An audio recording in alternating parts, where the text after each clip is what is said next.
को completely resemble करती है। हमारी भारतीय संस्कृति में भी कहा गया है यत्र नार्यस्तु पूज्यन्ते रमन्ते तत्र देवता, अर्थात जहाँ नारी की पूजा की जाती है, जहाँ नारी को पूजा जाता है, देवता वहाँ वास करते हैं, यानी कि देवता वहाँ उपस्थित होते हैं। माँ Durga is not just a mythological figure, she is the living strength in every woman who faces challenges with courage. As a mother, she nurtures. As a daughter, she brings joy. As a teacher, she guides with wisdom. And as a leader, she inspires the change. जब हम माँ दुर्गा की पूजा करते हैं तो हमें यह स्त्री उस देवी रूप में देखना चाहिए, यानी कि हमें हर स्त्री को देवी रूप में देखना चाहिए, ना कि बस कुछ दिन, ये 9 दिन जो नवरात्रि के होते हैं उस दिन हम माँ दुर्गा की पूजा कर लेते हैं, उसके बाद हम इस चीज से दूर हो जाते हैं कि हाँ चलो बाकी सारी चीजें ठीक हैं।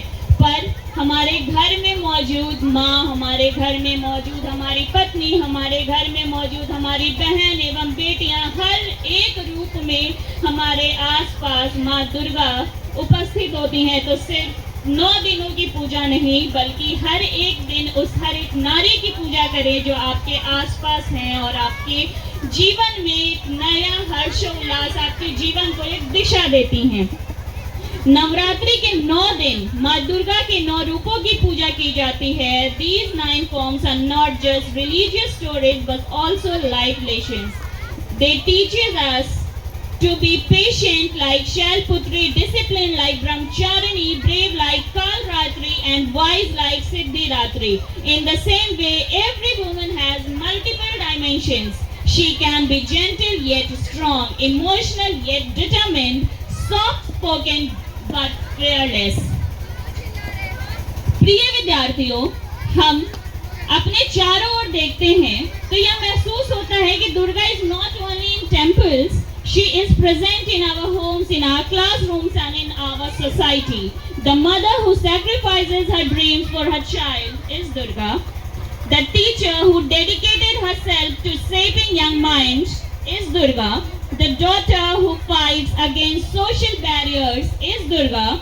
इसलिए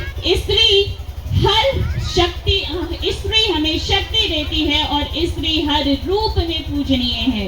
इसलिए हमें हर स्त्री में वही शक्ति देखनी चाहिए जिसे हम माँ दुर्गा में देखते हैं। Because when a woman rises, an entire generation rises with her. Therefore, respect women, empower women and recognize the goddess within them. याद रखिए, नारी केवल परिवार की नहीं बल्कि पूरे समाज की आधारशिला होती है।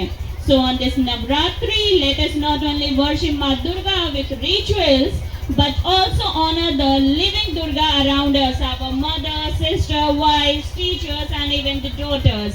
Let us awaken the Shakti within ourselves and walk on the path of courage, compassion, and respect.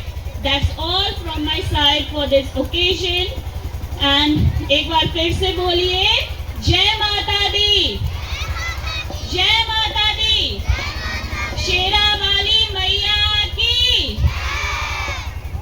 धन्यवाद।